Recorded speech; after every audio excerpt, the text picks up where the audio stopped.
Welcome back to our course on launching your AI startup in under 28 days. My name is Yanni. I'm a growth partner here at Thinkk, and a long-time entrepreneur who is super excited to deliver this amazing lesson on branding for you.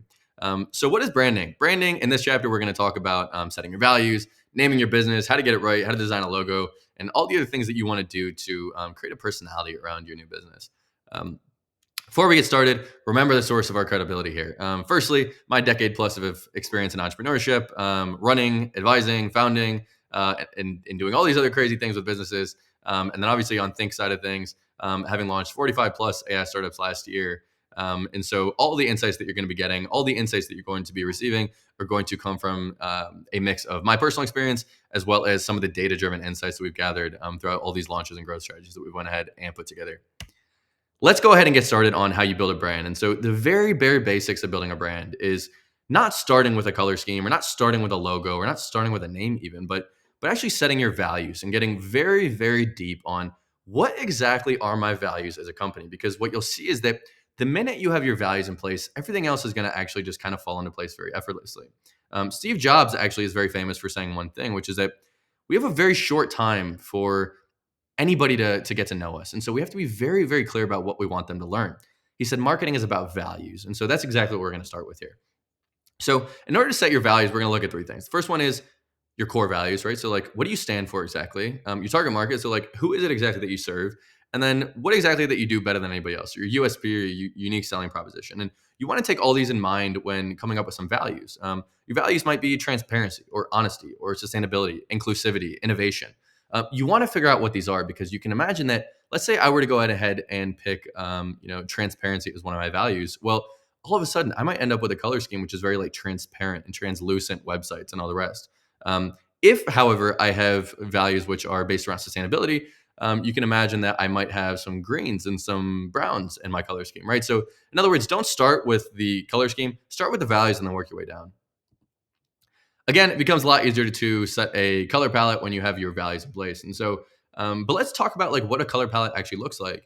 There's no need to overcomplicate this, by the way. This is like a very simple thing. Typically, most companies, you're going to want like between 2 and 3 main colors here. Ideally, maybe 3 to 4 if you're really going to get fancy with it. But as a bare basics concept, you're going to have a few things. The first one is going to be some sort of background color, right? Which is either going to be like a white or a black, depending on if you're in a light mode or a dark mode on your product or service. The second thing is you're going to want a text color, right? Which is typically going to be the opposite of whatever your background color is. So if you have like a white background, you're going to typically have like a black font. And then you're going to want like 1 or 2 accent colors. And these are going to be your brand colors. And they're going to be the colors that provide some sort of emphasis. And so for Thinkk, it's that very bright pink that you see that gets people's attention, that we use for all the buttons and stuff. For Crumble Cookie, again, it's some sort of pink. And for well, I'll try to think of some other ones, but you can probably go ahead and think through like what this might look like for a few other companies. Let's get into naming. Okay, so we talked about your values, and now we talked about actually the color scheme. Let's get into the naming, right? Like, how do you name your business? It's really important, by the way, and I think most people don't put enough of an impact on what they're naming their companies. But the right name can actually dramatically increase memory recollection and recall, and as a result, increase customer lifetime value, maybe 1.5, 2, 3, 4 times, right? So it's really important that you get the name right and you make it memorable and you make it very easy to recall. So the first thing is looking at naming. We have two big values, or two big categories we can work with. The first one is going to be descriptive names, right? So it's going to be a name that kind of describes what you do, and you can think of this as like greatshades.com, right? It's very clear that you sell sunglasses, or lipbalm.com. It's like you probably sell lip balm if that's going to be your name.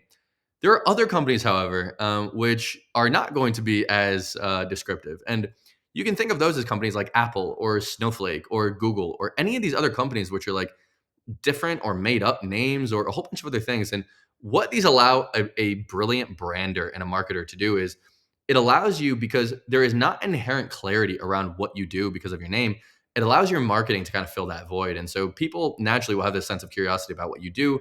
And then it lets you kind of create this own individual category where we can really create a really interesting brand that you might not have been able to do if you just had like a very straightforward name. So this is another cool thing to think about. Now, when it comes down to naming, there's a few other things that you can use. So alliteration and assonance, that means like combining consonants or combining vowels. So things like PayPal, Dunkin' Donuts. or like awesome apples. I mean, that would be another example of go ahead and combining those vowels together. People love it for some reason. Don't ask me why, just know that they do. As well as like combining nouns and adjectives and objects. So in other words, think of this as being like, in this case, like swift kick or bluebird or um, black iPhone or something. In other words, like coming up with some sort of names that you combine these sort of things with tend to work well together as good starting points for you if you're drawing a blank on how to name your company.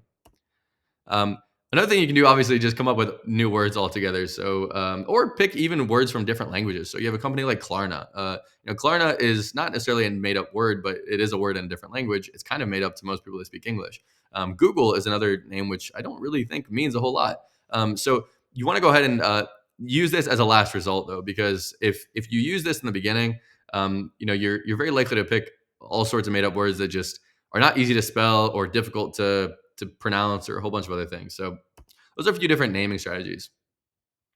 But in addition to doing that, let's go ahead and talk about like even more like how do you name these companies? So the first thing is make sure that you're not picking a name for you, okay? Because it's very easy for you to go ahead and pick a name that sounds good to you because you are a 25, 30, 40-year-old startup founder and all of this makes perfect sense and you're like, "Well, I love this." But if you're serving 65-year-olds, the key is to pick a name that 65-year-olds are going to sound are going to think sounds cool. It's not to pick a name that you think is going to sound cool because you are not the person that you serve. And so your opinion unfortunately is very irrelevant in this case. Another thing that you want to do is you want to avoid misspellings and complexities. Okay. Now we broke this rule with Thinkk. And in the past, I've actually broken this rule again with a company called One True that I think I told you about in a previous video, because it's not inherently obvious when I tell you One True, whether that's the number one and then true, whether that's ONE true, or how it all works out. So you want to ideally have the simplest, most easy to understand name that you possibly can, because again, that's going to go really, really well for memory recall, and then let people in a situation like this where you watch a video, you already remember like Thinkk.com. It's very easy to do. And so that's the sort of thing that you want to go ahead and target. Again, avoid misspellings because if you avoid misspellings, generally speaking, or if you don't avoid misspellings, what ends up happening is you will go ahead and say, "Hey, I have this company called like, Belize Apparel or something." And that's amazing. But if you spell apparel wrong and Belize is like all over the place, like it's just going to be impossible for anybody to find you. They're going to be trying to find you. They're not going to spell your name right. Make it easy for people to find you. This is really, really important. Another thing that you want to do is favor names that have available domains. Okay, so when you're going ahead and setting up your names, you can use a few different sources. You can use like the U.S. Patent Attorney's Office. You can use namecheck.com and a few other places, or you can just go on places that you might think eventually might be your marketing channel. So things like your web channel, right? You might have an Instagram page. You might have an X page. So you want to make sure the domains are available across those, and ideally you have very similar domains across those because that's going to reinforce that brand power that you build. The thing I'm trying to get across here is if you want to name a company like blackphone.com or something, make sure the blackphone.com is actually available before you go ahead and do that, because otherwise you're going to have either a blackphonecompany.com or something else, which is eventually going to detract away from your ability to brand your company effectively. Let's talk about logo development here. So once you have your values in place and you have your color scheme and you've named your company, now it's time again. You're working down the funnel, right? You're working down the path here, and so you want to go ahead and develop a logo. And how do you develop a great logo? Well, great question. But first of all, I can tell you that in the beginning, your logo is not going to be as important as you or I or anybody else would like to think. And I definitely fall guilty of spending way too much time and money on very fancy or intricate logos that I definitely should not have in the beginning, because it turns out it doesn't matter all that much, at least today. Maybe in the future, it might a little bit. However, let's go ahead and talk about what sort of logos you might be looking for. So the first one is something called a logo mark. And a logo mark is just going to be a symbol. Think of that as like the Nike swoosh or like the Apple or something. It's just a little symbol that kind of represents your brand and what you do. You also have a logo type, and this one's actually picked up in recent years quite a bit, where it's pretty much just your name spelled out. It's that simple. So think that we use a logo type. Um, Crypto.com Arena uses a bit of a logo type, but also a combination. And also like Coca-Cola, that is more or less like logo type. Even Versace and some of their more recent stuff is using logo type. So in other words, it's just your brand written out in some sort of cool or fancy text. And that's pretty much it. It's very simple. It's very easy to do. And it's like the minimum work required to go ahead and get a logo together. Um, The last thing is going to be a combination of the both. And so the combination is going to be the logo mark plus your logo type. And that's going to be the combination. So that's more going to be along the lines of, you can imagine the apple and then, the word apple after it. That would be your combination. And so ideally you want to have all three. But again, it's like, don't spend too much time and effort on getting your logo right in the beginning. It turns out it's actually not important as you might think. However, when you are building a logo, you do want to keep a few things in mind. So the first thing is you want to make it relatively simple. You don't want it to be way too complicated. If there's little lines and dashes and this and that going everywhere, it's often going to play into like how scalable it is. And you typically want it also to be scalable, which means that you want your logo to look just as good on a business card as it would on a billboard, right? Like you want it to be scalable in that regard. So make sure that that plays in. You also want it to be relevant to what you're doing. If it's not relevant, then probably avoid that logo. And you also want it to be timeless. So you might have a logo today, which makes sense, right? And however, if it doesn't make sense in 5 years from now, um, very carefully consider whether you want that to be your logo because it takes a lot of time to build a logo and something that people will remember. And so make sure that you're picking something that which isn't just going to be completely irrelevant a few years from today.